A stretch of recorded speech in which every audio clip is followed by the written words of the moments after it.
I used to think the worst thing about my street was the parking. It's one of those older neighborhoods where the sidewalks are uneven from tree roots and every driveway is too short for modern cars. People leave polite notes under windshields. The local Facebook group argues about trash bins like it's foreign policy. I liked it because it was boring. When I moved into number 14, the house next door, number 16, was empty. The previous owner had died, and the place sat with a for sale sign that kept leaning sideways like it was tired. Then the man moved in. His name was Adrian Keller. I know that because his name was stamped on the boxes the movers carried in, and because he told me himself when I introduced myself over the fence. He was my age, maybe mid-30s. Tall, careful posture, soft voice. He wore a long-sleeved shirt even though it was warm, the kind of person you might forget 5 minutes after meeting him. "Glad to meet you," he said. "I'm hoping for a quiet place." "Same," I said. People always say that. The first few weeks he stayed mostly inside. I'd see lights moving behind the blinds late at night. He had no visitors, no partner, no kids. He kept his yard tidy, almost obsessively. The grass was cut before mine, the hedges trimmed in straight lines. He washed his car on mornings when most of us were still asleep. If I'm honest, I appreciated him. After a while, we fell into that neighbor rhythm. Nods instead of conversations. Small talk about rain. The shared annoyance of street construction. I was a remote worker doing dull client reports. My days were predictable. I'd buy groceries, take the bins out, listen to the upstairs couple arguing through open windows. Adrian was just another part of the background. The first weird thing was the smell. It came on a Thursday afternoon when the air was warm enough that I had my windows open. I was on a call, half paying attention, when something sharp and rotten drifted in. Not trash, not sewer, something sweeter and worse. I closed the window and blamed a dead animal. The smell was gone by evening. A few days later, I heard an ambulance stop somewhere close. Sirens flared and then cut off. I didn't go outside. Sirens happen. That night, the neighborhood group posted about a break-in on the next street. The victim was a woman who lived alone. She'd been found in her kitchen by a friend who came to check on her. The post said the police were investigating. People argued about security cameras and better lighting. The next day, a second post appeared, shorter and shakier. It said she hadn't been robbed. It said she'd been stabbed. No one wrote the details, but someone always knows someone who knows someone. By the end of the day, the story had grown teeth. That she'd been cut more times than needed. That her hands had been pinned to the counter. That the killer had taken his time. I read it all with a cold cup of coffee in my hand and told myself to stop. Then another woman was found 2 streets over.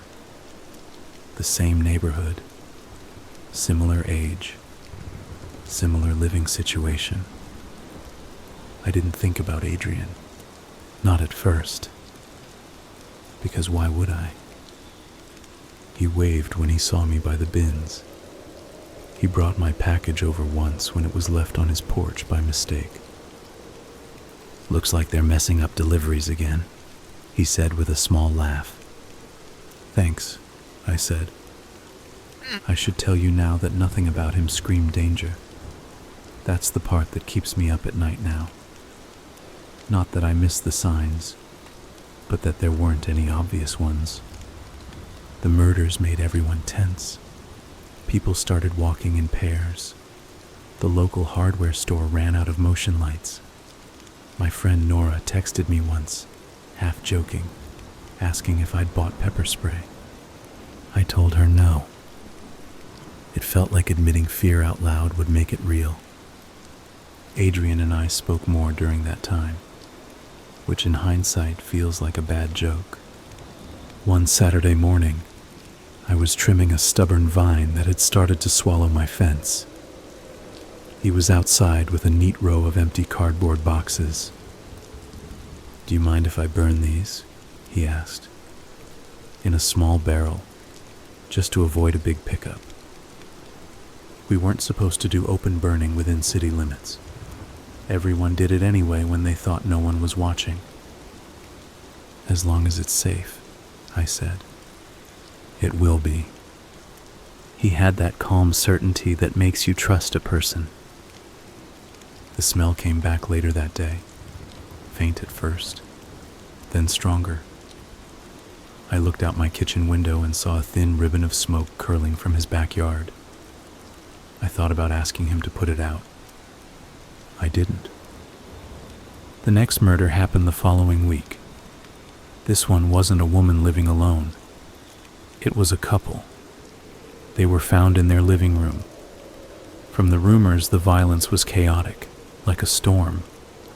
The police presence became visible after that. Patrol cars rolled through at night.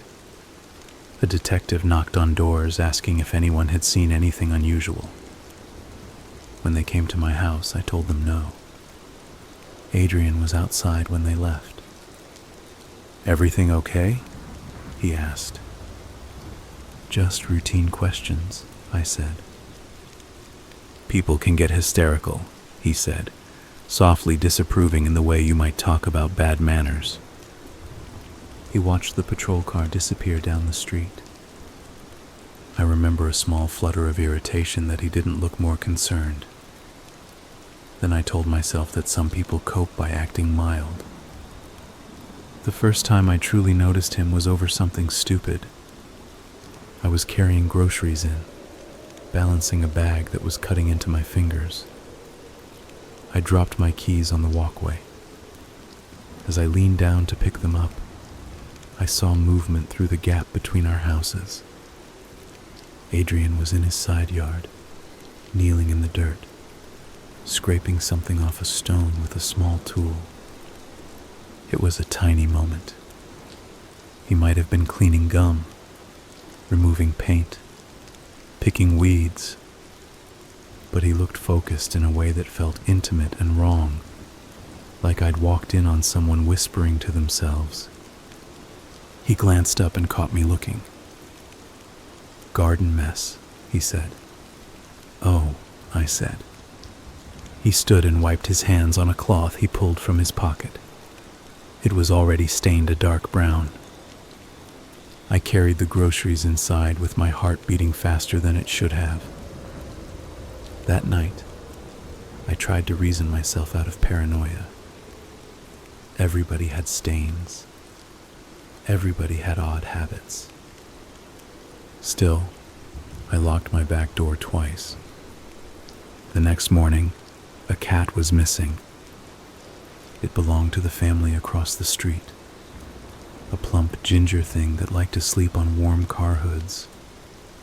The daughter put up flyers. The parents knocked on doors politely. When they reached Adrian, he said he hadn't seen it. He smiled at the girl because that's what adults do when they're asked to care about small disasters. "I hope you find him," he said. I watched that exchange from my porch. The day after, I found something in my back garden. It was a collar, a red one with a small bell that didn't ring anymore. It was tucked under the corner of my shed, as if it had been placed there rather than dropped. The tag had the cat's name etched in cheap metal. I stood with it in my hand for a long time. I did the normal thing. I took it across the street and gave it to the family. The girl started crying. Her mother thanked me. Her father said he would check the alley behind the houses. I did not say anything about Adrian. I didn't even think of it as an accusation. I just thought, what if I'm wrong? I've always been the type to doubt my instincts. Too many years of being told I overthink everything. A week passed. The murders paused. People relaxed in that dangerous way humans do when the immediate threat goes quiet. The neighborhood group went back to complaining about dog poop. I almost stopped thinking about it. Then I met Adrian's sister. She showed up on a Sunday afternoon, pulling a suitcase and wearing a look that suggested she was already tired of being polite. Adrian introduced us in the driveway. "This is Elise," he said. She shook my hand with a limp grip. "Nice to meet you," she said. Her eyes traveled over my face like she was committing it to memory. They argued that night. Not loud, not enough for the rest of the street to notice. But my kitchen window faces their sidewall, and the sound carried when the air was still. I heard her voice first, sharp, controlled. "You promised me you were done with this."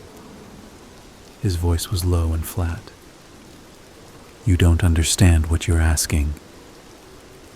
I'm asking you not to ruin everything again." Silence. Then the sound of a door closing hard. I stood in my kitchen, holding a plate I'd been washing, water running over my hands until it went cold. The next morning, Elise was gone. The suitcase hadn't been left by the curb. No taxi had come. No goodbye wave. I told myself she left early. I told myself families fight. The next smell started that evening, stronger than before.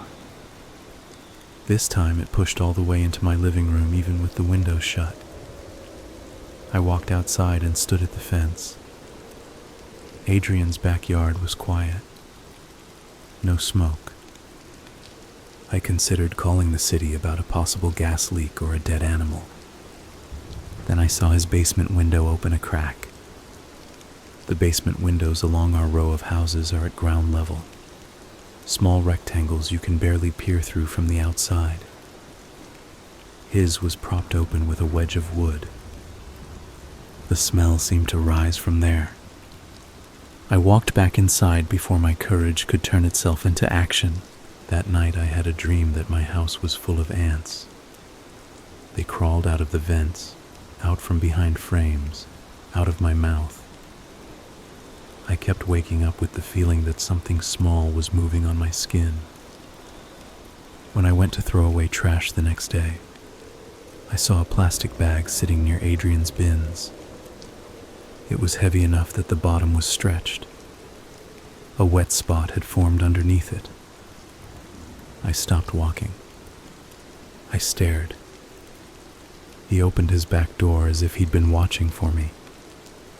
"Morning," he said. "Morning," I replied. My voice was thin. He walked over and lifted the bag with one hand. Not a grunt, not a strain. The bag looked like it should have weighed more. "Just old food," he said. "Sorry if it smells." "Yeah," I said. I waited for him to look away. Then I went inside and sat down on my kitchen floor like I'd been punched. I called Nora. "I think something is wrong with my neighbor," I said. "You mean the murder neighbor?" she said. "I don't know." "What did he do?" I told her about the smell, the argument, the missing cat collar in my yard. She was quiet for a moment. "Okay," she said. "That's weird, but it's not proof. You can't go to the police and say, 'My neighbor has vibes.'" "I know. But you should still trust yourself. Maybe ask another neighbor if they noticed anything." "Which neighbor?" "Any of them. Or call the non-emergency line and say you're concerned about a possible welfare issue, like the sister leaving suddenly. She could have just left.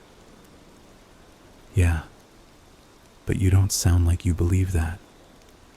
After we hung up, I spent an hour staring at my phone. Then I did what I always do when something frightening might require effort. I worked. I buried myself in spreadsheets and deadlines. I told myself that if I kept my head down, whatever was going on next door would either be nothing or not my problem. It didn't work. 2 nights later, I woke up to the sound of my front door handle moving. Not a dramatic rattle, just a patient testing, like a person trying keys until one fit.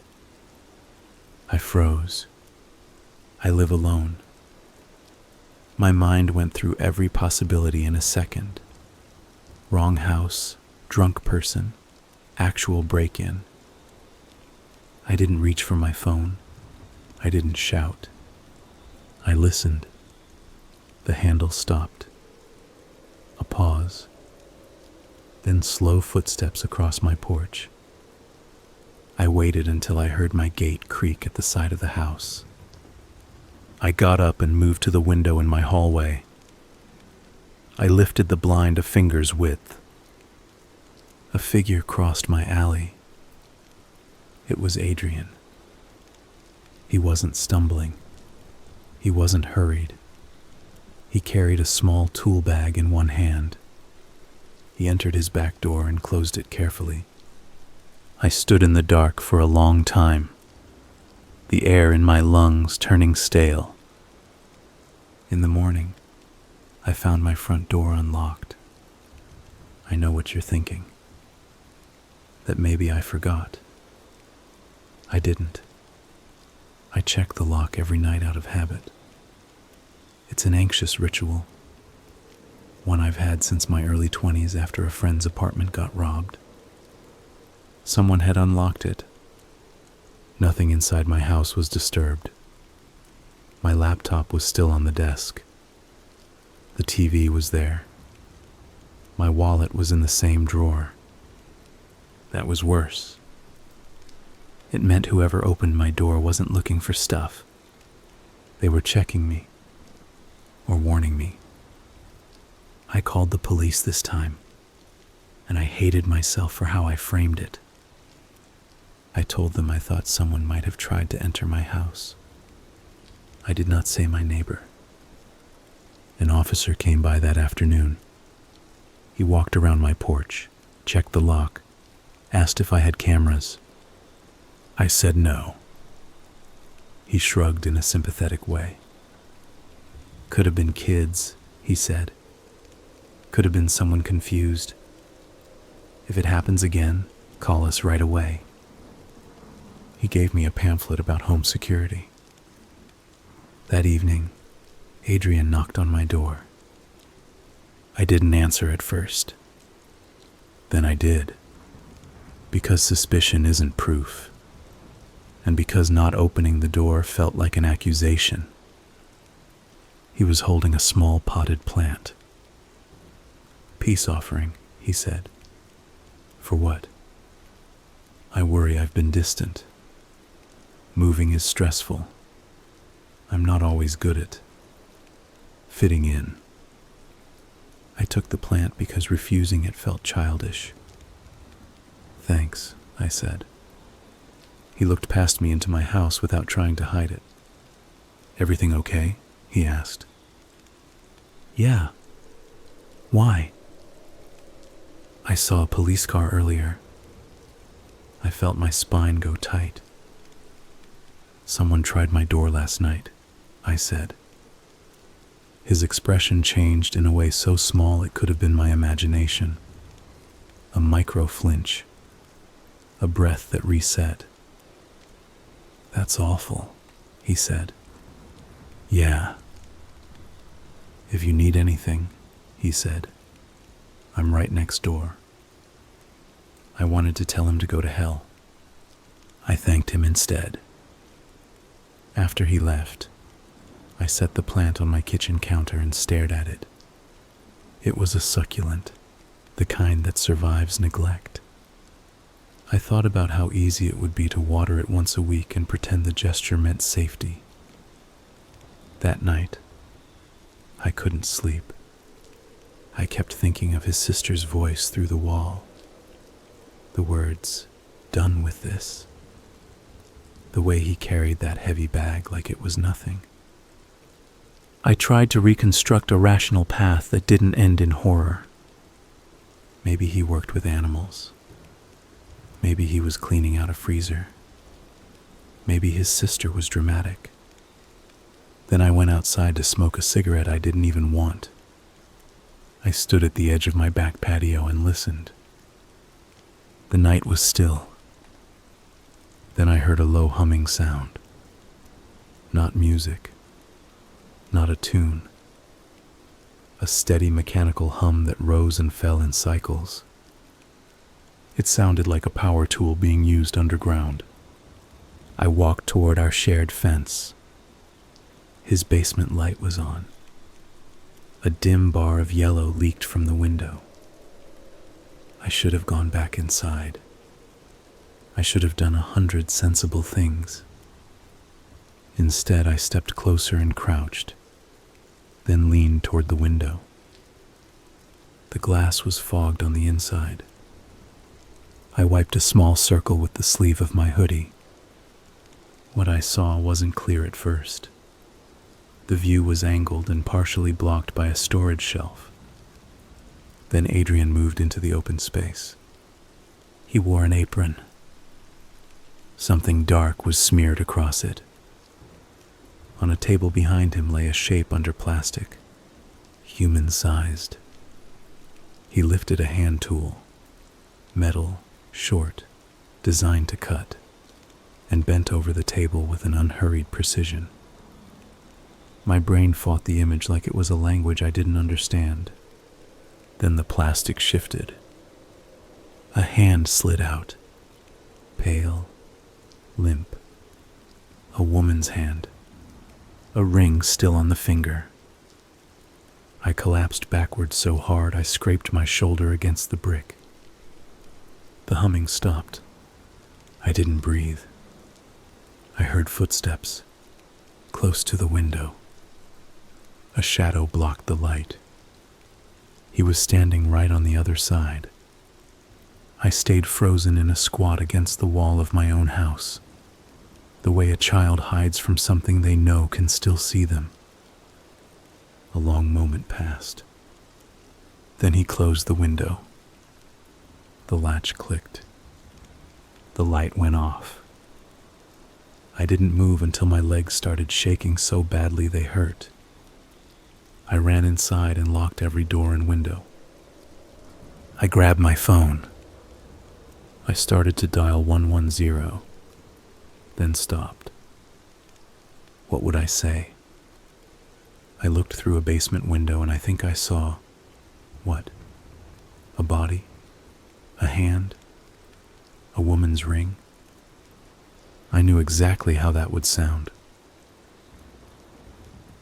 And I knew exactly what would happen if I was wrong. Except I wasn't wrong. Because there was one detail I couldn't shake.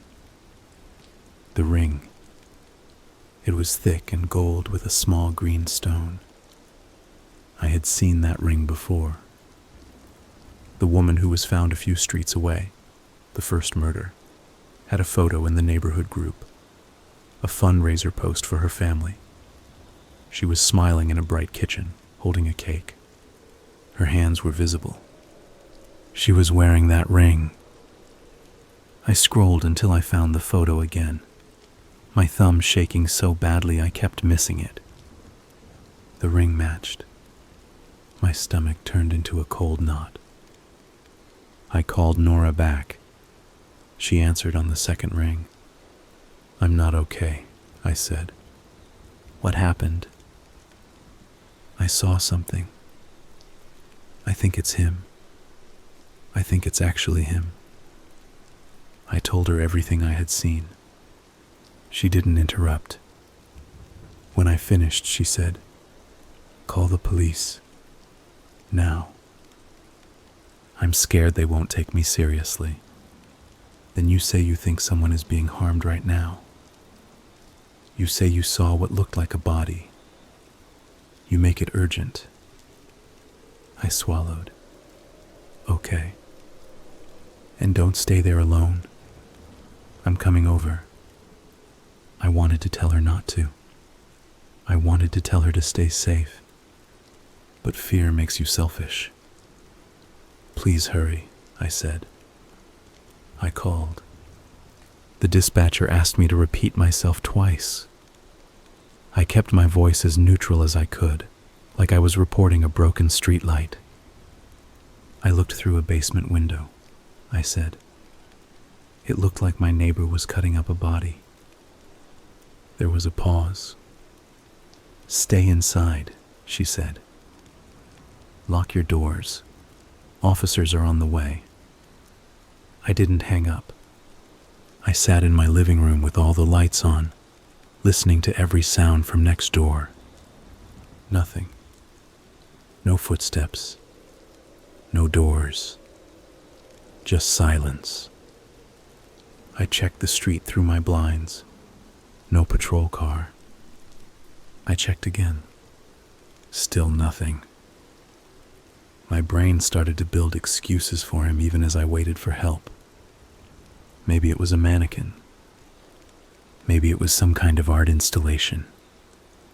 Maybe I had lost my mind. Then my phone buzzed. A message from an unknown number. "You shouldn't have looked." I read it twice before it became real. Then the power in my house went out. Everything dropped into darkness at once. The hum of my fridge died. The Wi-Fi router blinked off. The streetlights outside went black. I stood up so fast I knocked my coffee table. My phone was the only light. I heard the side gate creak again. Slow footsteps. Not on his property. On mine.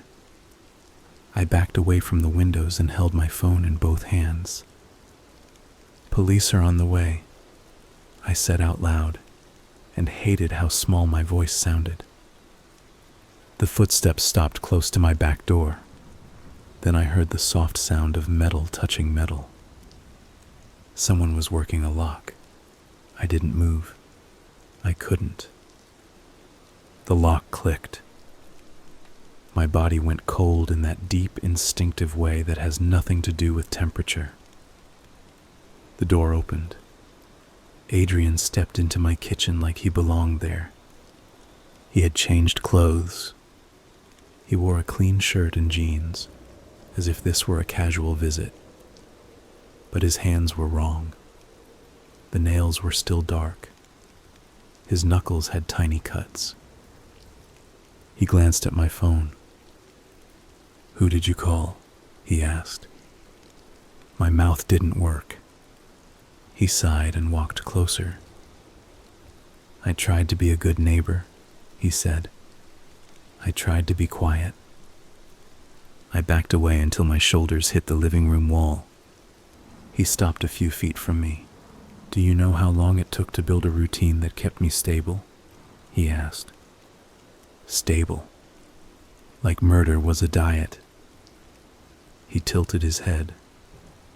"Where did you see me?" I shook my head. His face tightened. "I'm not going to hurt you if you cooperate," he said, like he was negotiating a noise complaint. I barely breathed. My eyes darted to the hallway, to the front door, to a path that didn't exist. He noticed. "You won't outrun me," he said. He took one step forward, and then my front window exploded. Glass showered the room. A flashlight beam cut across my living room, and a voice shouted, "Police! Hands where we can see them." Adrian turned, Startled in a real human way for the first time, I dropped to the floor. I heard another shout, the pounding of boots, 2 sharp bangs. For a second I thought they had shot him. Then I felt a hot sting near my ear. A bullet hit the wall behind me. I crawled toward the hallway as voices filled the house. Someone grabbed my arm and pulled me up. "Are you hurt?" an officer asked. I shook my head so hard it hurt. They moved me out onto the front porch. The street was chaos. Flashing lights, neighbors in robes, officers shouting directions. Adrian was on the lawn, handcuffed, his face pressed into wet grass. He looked up when they led him past me. His eyes were calm again. "Your plant needs water," he said. I started to laugh, then started to cry. They took him away. I thought that was the end. It wasn't. Because when the detectives searched his house, they found the basement set up like a workshop. Plastic sheeting, drains cut into the floor, racks of tools cleaned and arranged with care. They found fragments of people stored in sealed containers. They found phones, jewelry, driver's licenses. They found photos of my house, photos of me. One photo showed me asleep on my couch, shot through my living room window at night. That meant he had been inside weeks earlier, watching, learning. The detective who spoke to me tried to be kind. He explained that Adrian had a history, that he'd been investigated in another city years ago after a girlfriend went missing, that there hadn't been enough evidence at the time.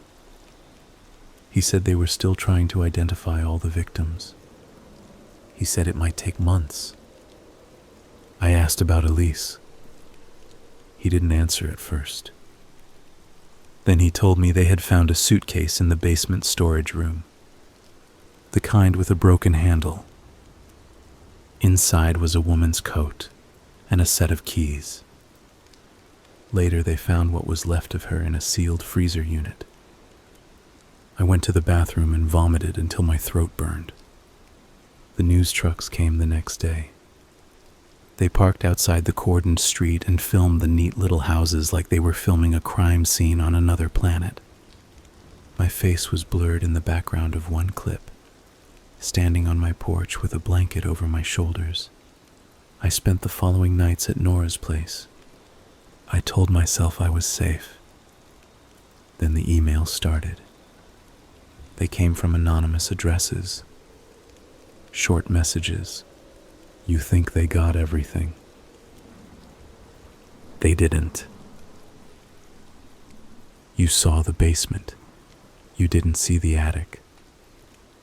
I showed the messages to the police. They said it could be a copycat. They said it could be someone trolling. They also said they had checked the attic. Nothing had been found. I tried to believe them. I tried to go back to work. I tried to return to my house after the forensic team cleared it. The first evening I slept there again. I woke to a sound upstairs. My house doesn't have an upstairs. I lay still and listened. A soft dragging noise, like something being pulled across boards. I told myself it was a pipe contracting from cold. I told myself it was a branch against the roof. I told myself anything. In the morning, I found a smear of dirt and something dark on my attic hatch. Not blood. Worse, a handprint. I called the police again. They searched the attic again. They found nothing again. The officer who walked me back down the ladder looked exhausted. "After what you've been through," he said, "your mind is going to keep searching for danger." I nodded. I thanked him. I waited until he left. Then I stood under the attic hatch and stared at it.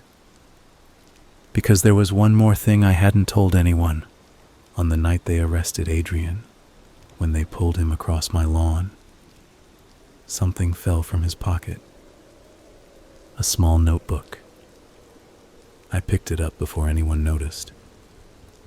I don't know why. Panic. Curiosity. The selfish need to know what kind of person had been living a wall away from me. I hid it in my coat. At Nora's apartment later, I opened it. It was filled with lists, neighborhood names, street maps, and one page with a single line written carefully in block letters. If I'm caught, someone will finish what I started. I shut the notebook and put it in a kitchen drawer. I have never told the police about it. Every time I tried, my throat tightened. A fear I couldn't explain. Fear of being laughed at. Fear of making it worse. Fear that the page was true. Now, as I write this, the house next door is empty again. The sign is back in the yard, leaning the same tired way. People have stopped mentioning the murders out loud. They talk about home values and school zones and how the street will recover. But I can't forget the last thing Adrian said to me as they pushed him into the car. Not the plant line. The thing he whispered when the officers were distracted. His mouth barely moved. Don't trust the quiet ones. I laughed at him then. A short, ugly sound. Because he was the quiet one. Because he was trying to leave a stain on everyone else. I still think that is what he wanted. But I also keep thinking of that notebook. Of the emails. Of the handprint on my attic hatch. Of the way his sister said, "You promised me you were done with this." As if this had happened before. As if there was a pattern. As if it wasn't just him. Tonight I can hear someone in the empty house next door. I know the real estate company hasn't listed it yet. I checked.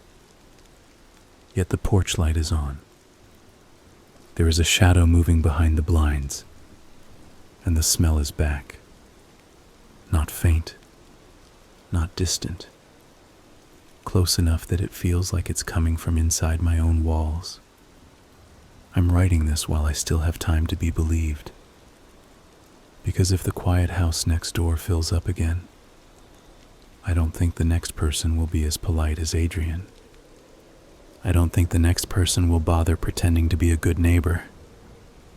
And I don't think I'll get another warning. I told myself I wouldn't go back. That's how these things always start, I think. You promise yourself you'll be smarter than the version of you who got dragged into the mess.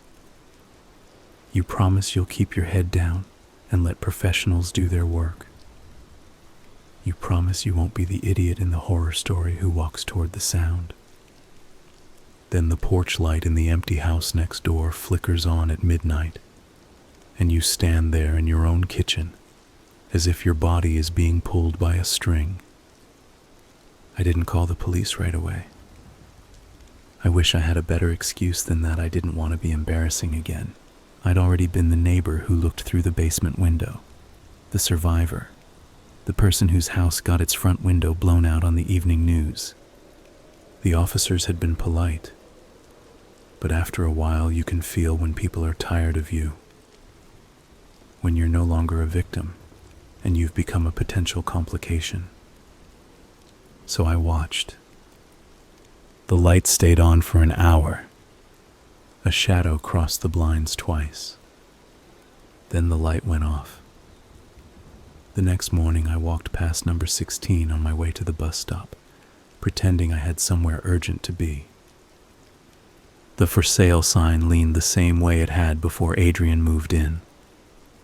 The lockbox on the railing looked untouched, the kind real estate agents use for showings.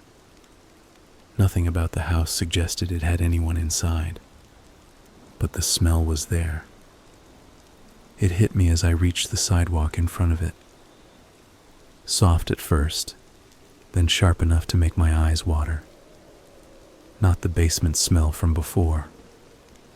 This was fresher, like someone had opened a door and let something unfriendly breathe.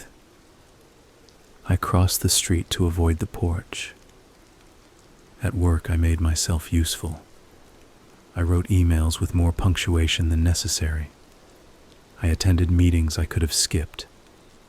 I became a good office citizen to distract myself. By late afternoon, I had convinced myself the light was a timer, and the smell was a dead raccoon under the porch. That night, across the street, the family who had lost their cat hosted a small birthday dinner for their son. I could see the string lights in their back garden.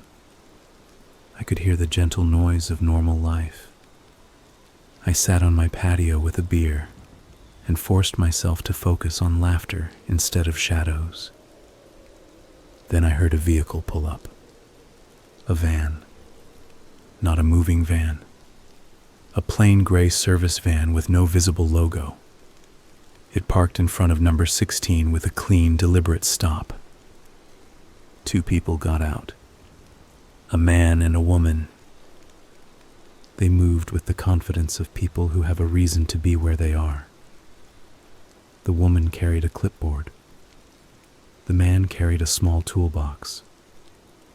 For 1 second, I felt relief. Then I realized I was about to watch someone walk into Adrian's old house like it was just another listing. I stood. I didn't think. I crossed my yard and went out the front gate. "Hey!" I called. The woman turned first. She was in her 40s, hair tied back, professional smile already in place. "Hi there," she said. "I live next door," I said. "Of course you do. I'm Mara. We handle the property for the bank. This is just a quick inspection before we finalize the listing." I glanced at the man with the toolbox. He nodded politely. I wanted to tell them to turn around and never go inside, but I didn't want to sound like a lunatic. "Just be careful," I said. Mara's smile softened in a practiced way. "I understand," she said. "It's been a lot for the neighborhood.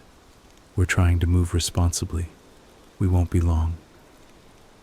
They walked up the steps. The lockbox opened. The front door of number 16 swung inward. It was such a normal action that it felt obscene.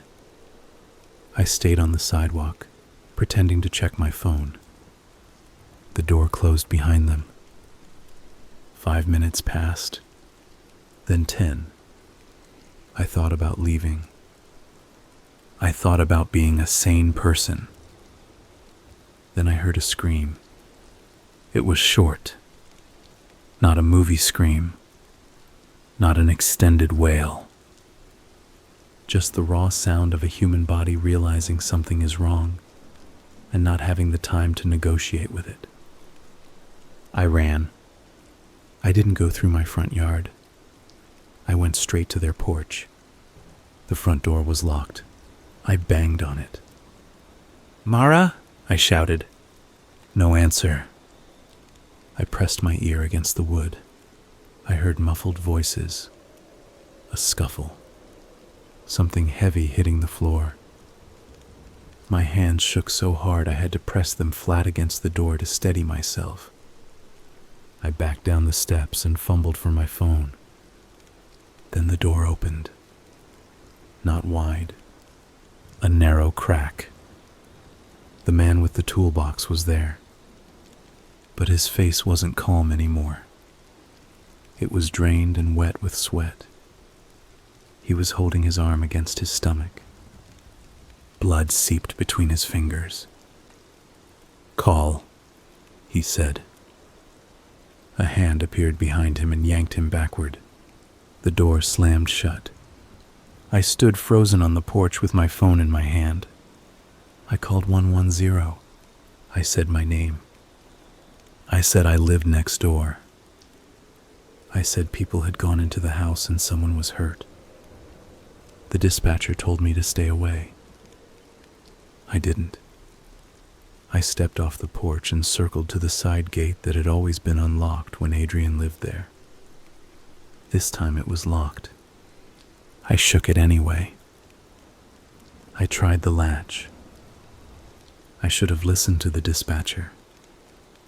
But I was past listening. I climbed. The fence was high enough that I had to hook my foot on the crossbar and haul myself over. I landed in soft grass. The backyard of number 16 looked almost exactly like I remembered, just less cared for. The grass was longer, the flower bed stripped of neatness. The basement window that had once been propped open was shut. The back door was closed. I moved toward it, trying to keep my breathing quiet. Then I heard the humming again. Not from the basement, from the garage. The sound of a power tool, steady and patient. I pressed my ear against the side wall of the garage.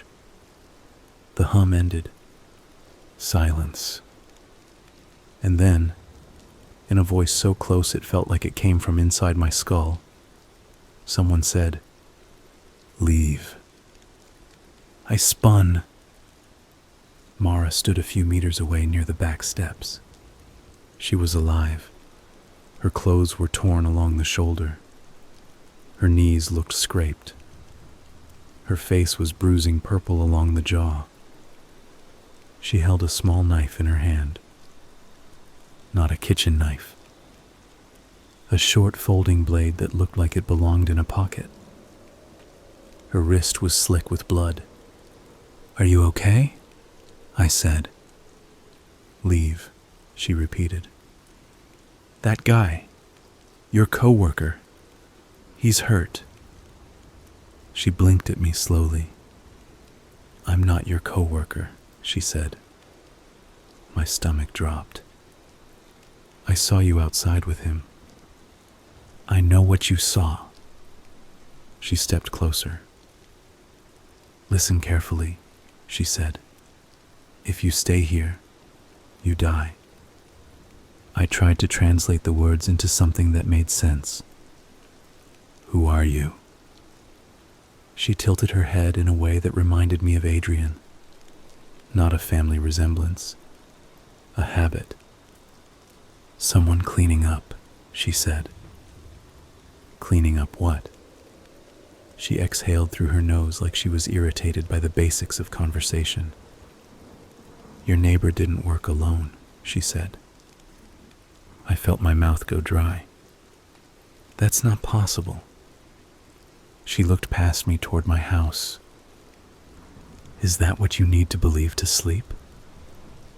From inside the house, a crash, a groan, a voice that sounded like the man with the toolbox trying to speak through pain. Mara turned toward the back door. She moved with decision. I should have run. Instead, I followed her. She kicked the back door open. Inside, the kitchen was bare. No furniture yet. A sudden echo to every step. The man lay on the floor near the hallway. His arm had been slashed open from wrist to elbow. Blood had painted the tiles. His eyes locked on me. "Help," he rasped. Mara moved past him like he was a dropped bag of groceries. She headed toward the living room. I knelt by the man. "I called the police," I said. He gripped my sleeve weakly. "She's not..." A sound cut him off. A wet, blunt impact. I turned. I saw Mara in the living room doorway holding a hammer. She had used it. Whatever was on the other end of that impact was now on the floor out of my view. My vision tunneled. I looked back at the bleeding man. "Who is she?" I said. He tried to shake his head but couldn't. He was going pale, fast. I pressed my hands against his arm and my brain scrabbled for what to do. I am not a nurse. I am not a hero. I was a terrified guy crouching on a bloody floor in a house that smelled like old violence and new decisions. Mara returned. Her breath was steady. The hammer was wet. "That was my partner," she said. I froze. "He wasn't your partner?" "He was," she said. "But he thought this was just an inspection. He didn't listen when I told him the basement was still sealed. He touched things he shouldn't have." She glanced down at him. "He'll bleed out in minutes." "You just murdered him." She stared at me like I'd accused her of rudeness. He was screaming. He would have attracted the wrong kind of attention. "The police are coming." She nodded. "Good." I backed away from her, sliding on blood. "You're with the police?" "Not officially." That was the most chilling answer she could have given. She walked toward the hallway. "Where are you going?" I demanded. "To the attic," she said. My pulse hammered. My house attic hatch flashed in my head. "Wait," I said. She paused, disappointed. "Don't tell me you didn't tell them about the notebook." My mouth went numb. "You. How else would I know you exist?" she said. "You think a guy like your neighbor leaves a promise like that on paper and nobody else reads it?" I backed into the kitchen wall. She studied me. "I am going to say this once," she said. "You are in the wrong story. You have survived this far because you are lucky and because you are quiet. Stop trying to become important." Before I could answer, a siren wailed nearby. Mara swore under her breath. She looked around the empty kitchen like she was deciding whether to erase me. Then she moved past me and up the stairs. I stayed on the ground floor. I was shaking too hard to move. The police arrived within minutes. The first officers burst through the front door with weapons up. I raised my hands. I pointed them toward the injured man. He was dead before paramedics reached him. They asked me who attacked him. I told them the truth. A woman named Mara who said she worked for the bank. They looked at each other in that way people do when a story gets too complicated too fast. They searched the house. They found no Mara.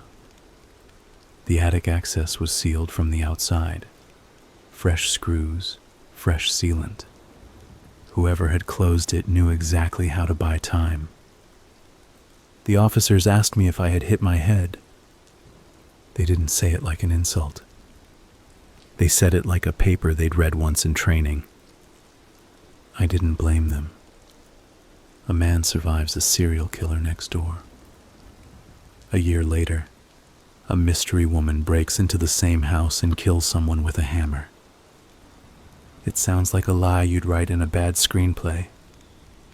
"Check the garage," I said. They did. The garage was empty. No tool, no blood, no sign anyone had been there. In the back garden, near the fence line, an officer found a cigarette butt still warm. I don't smoke in my neighbors' yards. I told them that too. They bagged it without comment. That night, the whole street was awake again. Neighbors stood in clusters, whispering. Someone filmed on their phone. The family across the street pulled their kids inside. The air had that sick sensation of a community about to split in two. The people who want to pretend they're safe and the people who can't. The detective who had spoken to me after Adrian's arrest came back. He looked older. Or maybe I just knew how tired a man could be now. "Walk me through what happened," he said. I did. I kept it factual. I left out nothing. When I reached the part about the notebook line, "Someone will finish what I started," his eyes narrowed. "You have the notebook?" he asked. The world went very quiet for a second. I could have lied. I should have lied. I didn't. "Yes," I said. His face changed. Not angry yet, but cold. "Why didn't you report it?" "I was scared you'd think I was making it up." He stared at me for a long time. "Bring it to the station tomorrow." "Will you arrest me?" He didn't answer. That night I couldn't stay in my house, so I stayed anyway. Fear does that to you. It convinces you that if you move, if you ask for help too loudly, something will punish you for it. I checked every lock. I set a kitchen chair under the front door handle like I was a child in a bad apartment. I kept my phone in my hand. Around midnight, I heard something in the wall. Not my attic. The wall that separates my house from number 16. A soft scraping sound, then a faint rhythmic tapping, like someone testing the thickness of plaster. I pressed my ear against it. The sound stopped. I backed away. Then my phone lit up with an email notification. "We fix problems." I stared at it. Another email arrived. "You created one." A third. "Bring the notebook to your kitchen." My hands went numb. I didn't reply. I didn't know if replying would make it worse. I walked into my kitchen and opened the drawer where I'd hidden the notebook. I placed it on the counter. A minute passed. Then the back door handle moved. I had locked it. I had added a deadbolt months ago. The handle moved anyway. I grabbed the heaviest thing within reach. A cast iron pan. The door swung inward with patient strength. Not kicked, not forced. Opened by someone who had the key. Mara stepped in. She looked cleaner now. A dark hoodie, jeans, hair tucked under a cap. She saw the notebook and nodded. "Good," she said. I held the pan up. "If you take one step closer." "I won't," she said. She raised her palms slightly. "I'm not here to kill you. You killed that man. I prevented a bigger mess." I laughed once, a sharp, broken sound. "You're insane." "Maybe," she said, "but I'm not the worst option you have right now." She stepped to the side of my kitchen table and sat down without waiting for permission. "I'm going to explain something you won't like," she said. "Then you're going to decide whether you'd rather be offended or alive." I didn't lower the pan. She didn't seem to care. "Adrian Keller was a recruiter," she said. I blinked. "A what?" "He had urges," she said, "but he also had structure. He found people like himself, people who were close to breaking, were already broken. He gave them methods. He kept them hidden. He taught them to keep everything clean." "Who are you?" "I am one of the people who got tired of cleaning after men who think their murders are art." I waited. The air in the kitchen felt too small. What does that mean? It means there are others, she said. And it means he wasn't bluffing. So you're, what, a vigilante serial killer? Her mouth twitched at that. I don't enjoy it. That's supposed to make me feel better. She leaned forward. Your neighbor knew you were curious. That's why he sent the plant. That's why he unlocked your door. He was testing you.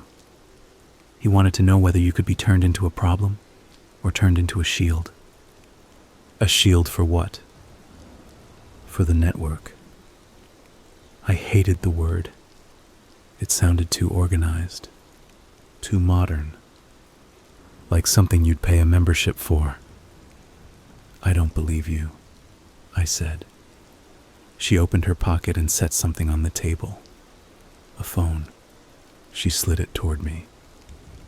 Scroll. I approached slowly and picked it up. It was unlocked. The camera roll was a catalog of quiet horror. Photos of basements, storage units, woods behind industrial parks. The kind of places you'd never consider dangerous unless you had a reason to. I saw a photo of a man's face with a number written on a sticky note beside it. I saw a photo of a woman bound to a chair. I saw a photo of a cooler full of plastic-wrapped packages that were not food. Then I saw something that made my hand shake so badly I almost dropped the phone. A photo of my street. Not well, better. Time passed in a careful blur. The arrests led to more arrests. The news cycle chewed the story into headlines, and then into the next tragedy. My street faded from national attention, but the nightmares didn't. About 6 months after I moved, I got a letter in the mail. No return address. Typed, not handwritten. Inside was a single printed photo. A succulent. My succulent. Sitting on a windowsill. In my old kitchen. The plant I had left behind. Someone had been inside my old house. Recently. On the back of the photo was one sentence. Quiet doesn't mean gone. I took the photo to the police. They added it to a file. They offered to increase patrols near my apartment. They asked me again if I remembered any more details about Mara. I said no, because the truth was I remembered too much. That summer, I went to a hearing where 2 of the arrested men pleaded guilty. I sat in the back row with a borrowed suit and a bottle of water I didn't drink. The prosecutor described the corridor in neutral words.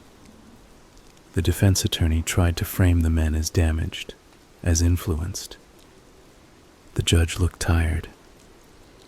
I watched the accused in their orange uniforms. They looked ordinary. That was the last insult. After the hearing, I walked out alone into bright sunlight. For the first time in a long while, I felt something close to relief. Not closure, relief. Then I heard my name. I turned.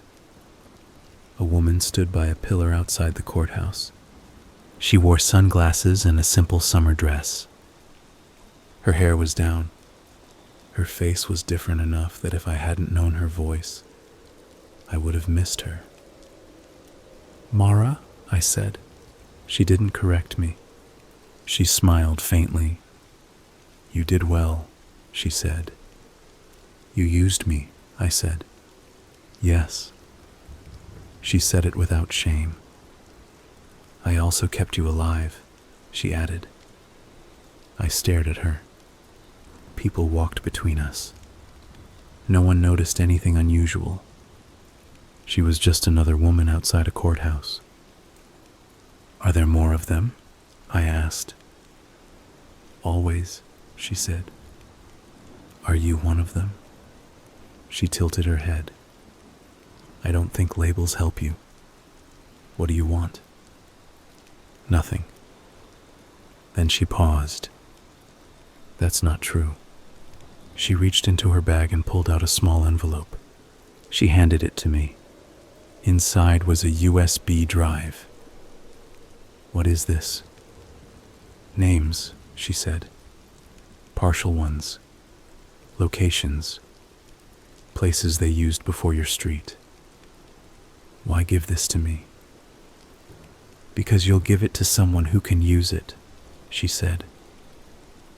And because you're good at being believed now. That hit me harder than it should have. I had become a tool too. A witness shaped by survival. Why not give it to the police yourself? She leaned in slightly. Because I can't be seen walking into a station with a gift wrapped in evidence, she said softly. And because you still want to live like a citizen. That makes you predictable. Useful. I stared at the envelope. I didn't take it. She held it between us patiently. If you refuse, she said, someone else will die unprepared. I took it. That was the bargain. She turned to leave. Will I ever be done with this? I asked. She stopped. For what it's worth, she said, you were never meant to be part of it. Then why am I? She looked back at me. Because you looked, she said. Then she walked away into a crowd. I gave the USB drive to my detective the same day. I told him how I got it. He didn't ask me to repeat it twice this time. He didn't suggest I might be hallucinating. He just nodded with the exhausted acceptance of a man whose job has become stranger than his training. Over the next year, more arrests followed. A storage unit discovered in another city. A basement workshop uncovered under a rented office. A set of online forums that weren't as secret as their members believed. The police never used the word cult publicly after the first wave of headlines. They called it a distributed criminal network. It sounded more clinical, less sensational. But the victims weren't clinical.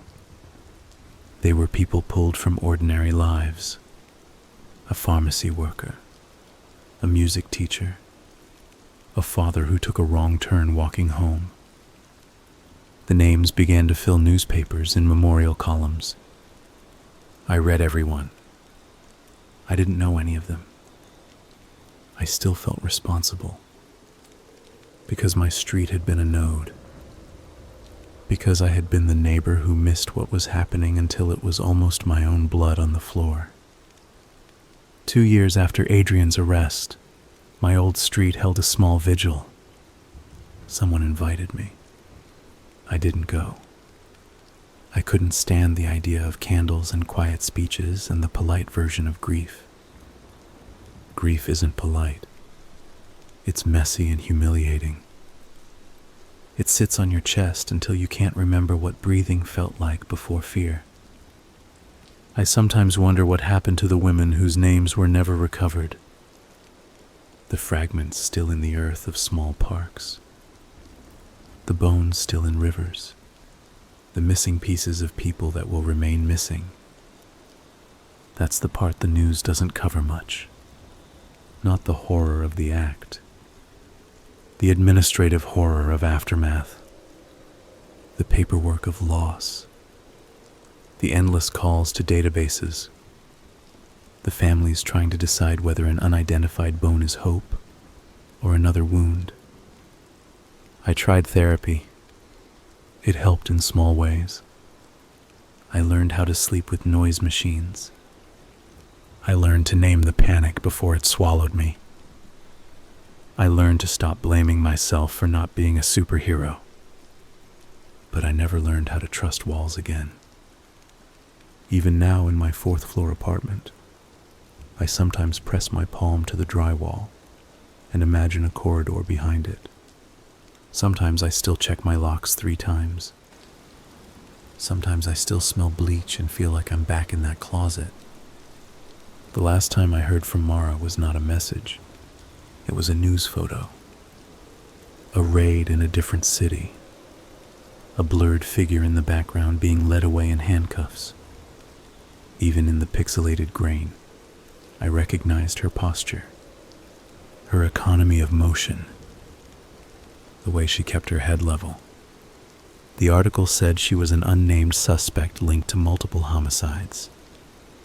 It also said she had provided information that helped law enforcement dismantle an underground group. The public comments under the article were predictable.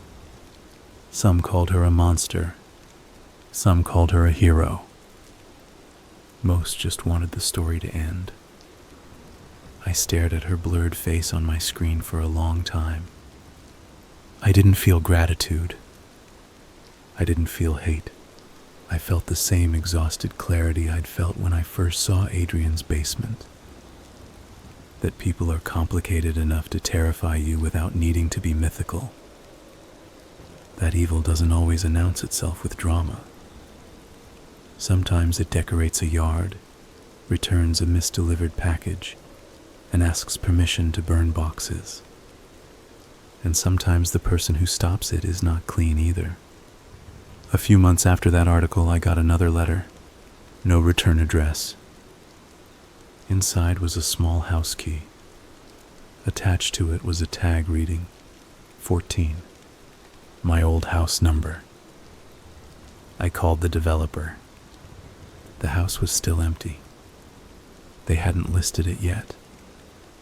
They said they had changed the locks. I held the key in my hand and felt my skin crawl. I brought it to the police. They tested it. It didn't match my old locks. It matched a new set installed weeks ago. Someone had a copy. Someone had been close enough to get it.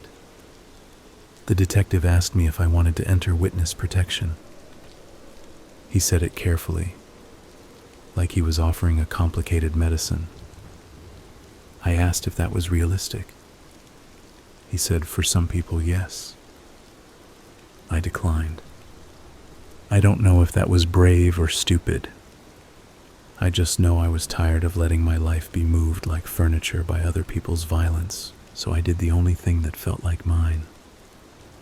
I wrote this, not as a warning to the world, not as a dramatic confession, but as an honest record of what it felt like to live next to horror that wore normal skin. I want you to understand that the scariest part was not the basement. It was the months before the basement, the ordinary days where I nodded at him over the fence, the days where I put my doubts away because I didn't want to be rude, the part where comfort made me complicit. If you take anything from this story, let it be something small and practical. When a place feels wrong, don't wait for it to become a headline. Don't bargain with your instincts to avoid seeming dramatic. Don't assume violence looks like a stranger in a mask. Sometimes it looks like a quiet man asking for a quiet street. Sometimes it looks like a woman with a clipboard who is not there to sell a house. And sometimes the thing that saves you is not courage. It's the moment you finally stop giving politeness more authority than fear. I don't know if the last of them has been caught. I don't know what happened to the corridor now. The city will seal it, fill it with concrete, pretend it was an architectural anomaly rather than a human choice. I don't know if my old street will ever feel like a place where children can chase a ball without their parents going pale at every unfamiliar car. I hope it will. But I don't believe hope is a guarantee. It's just another routine. And routines are only safe when the wrong people aren't using them too.